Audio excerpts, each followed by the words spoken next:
نحمدہ ونصلی علی رسولہ الکریم اما بعد اعوذ باللہ من الشیطان الرجیم بسم اللہ الرحمن الرحیم۔ محترم سامعین کرام، السلام علیکم ورحمۃ اللہ وبرکاتہ۔ آج ہم بات کریں گے خواب میں کینچی کو دیکھنے اور اس سے کوئی چیز کاٹنے کے حوالے سے۔ اس کی مختلف صورتیں اور ان کی مختلف تعبیریں ہیں۔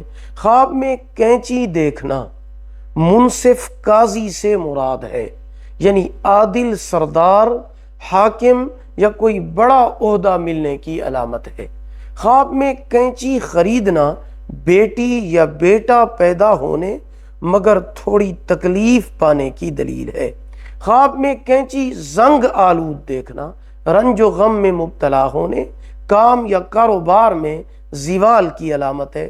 صدقہ کرنا چاہیے، استغفار پڑھنا چاہیے، کیونکہ صدقہ آنے والی مصیبتوں کو ٹال دیتا ہے۔ خواب میں کینچی سے کوئی چیز کاٹنا یا کینچی سے کپڑا کاٹنا انتشار پیدا کرنے اور نادان بے وقوف دوست پانے کی علامت ہے۔ ویڈیو کو لائک کریں، صدقہ جاریہ سمجھ کر شیئر کریں، چینل کو سبسکرائب کریں، ساتھ لگے ہوئے گھنٹی کے نشان پر کلک کر کے آل کر دیں۔ اللہ پاک آپ کے حامی و ناصر ہوں۔ آخر دعوانا ان الحمدللہ رب العالمین۔